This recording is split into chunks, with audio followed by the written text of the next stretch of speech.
Welcome back to the Commodities Institute podcast, your daily breakdown of the global commodities markets and the forces moving them.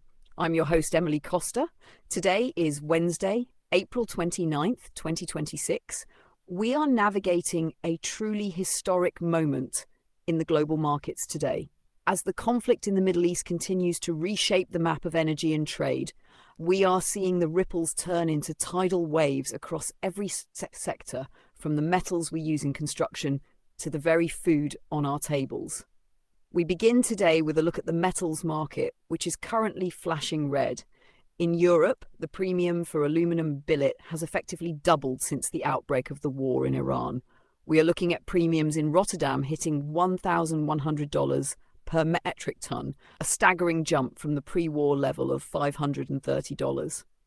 This is a direct consequence of the 2-month disruption in Middle East supply, which normally accounts for 9% of global capacity. With the Strait of Hormuz largely suspended for shipping, the squeeze on European consumers in the construction and transport sectors is becoming acute. Adding to the strain, Emirates Global Aluminium has declared force majeure on several contracts after one of its smelters in the United Arab Emirates was hit by an attack in late March. Even in Northern Europe, supply is tightening, as Sweden's only smelter, Kubal, has halted deliveries amidst an investigation into its chief executive. While industrial metals struggle with supply, precious metals are seeing a historic surge in safe haven demand. The World Gold Council reports that global gold demand rose 2% year-on-year in the first quarter of 2026, reaching 1,230.9 metric tons. What is truly remarkable is the composition of this demand. While jewellery buying has fallen by 23%, the hunger for gold bars and coins has skyrocketed by 42%. In January, we saw gold prices hit an unbelievable record of $5,595 per troy ounce. China remains the dominant force here, with its demand for bars and coins rising 67% to reach its strongest quarter ever. Investors are clearly pricing in a persistent geopolitical risk premium that shows no signs of dissipating as the year progresses. Turning our attention to agriculture, we are seeing a growing dispute over food safety and supply chain integrity. The Netherlands has flagged several shipments of soybean meal from Argentina and Brazil for containing genetically modified organisms that are strictly banned in the European Union. This has led to at least 3 major withdrawals of cargo. However, the Argentine Agriculture Ministry and industry leaders are pushing back hard, questioning the Dutch testing methods. They argue that the current detection process is producing false positives and isn't using the patented methods required for accuracy. This tension comes at a difficult time, as European livestock producers rely heavily on South American feed.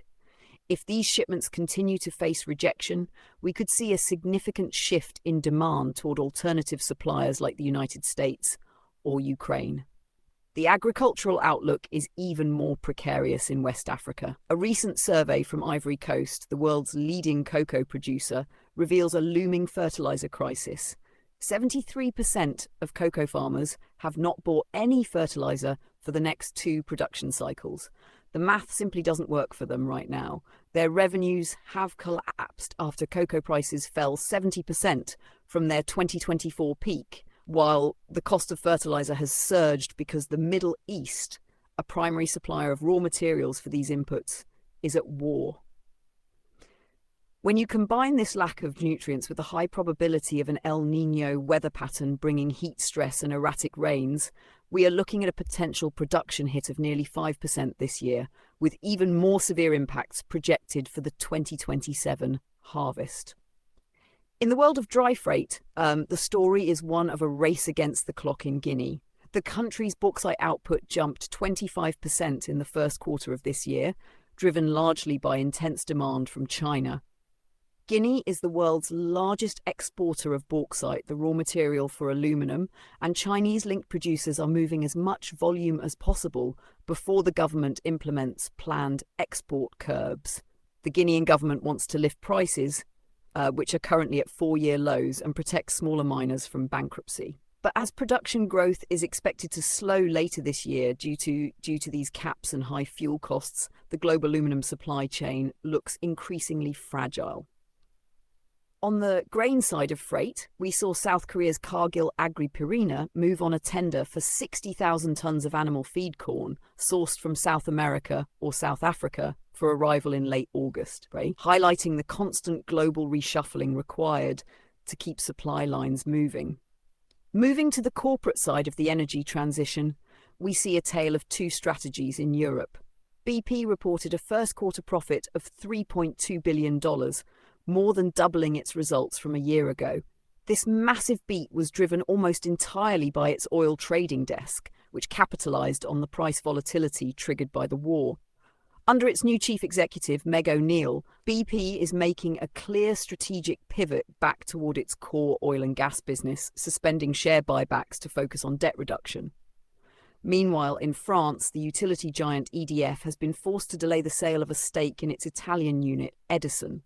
The uncertainty in the Middle East has disrupted liquefied natural gas supplies from Qatar, which Edison relies on. With Qatar Energy declaring force majeure on some supplies, EDF has decided to wait until at least the end of May to reassess the market before moving forward with any divestment. Finally, we have to address the bombshell development in the oil markets. The United Arab Emirates has announced it is quitting OPEC, effective May 1st.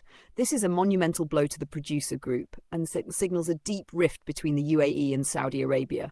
For years, these two nations were firm allies, but a simmering rivalry over regional influence, oil policy, and the race for foreign capital has reached a breaking point. By leaving the group, the UAE frees itself from OPEC production quotas, allowing it to potentially gain global market share once export routes through the Gulf stabilize. While the immediate market impact might be limited by the ongoing constraints in the Strait of Hormuz, the long-term implications for OPEC's ability to control global supply are profound. This exit is being seen as a win for the United States administration, which has long criticized OPEC for inflating prices, but for the global energy market, it introduces a new layer of unpredictability. As we look at the board today, it's clear that the old certainties are being replaced by a more fragmented and volatile landscape.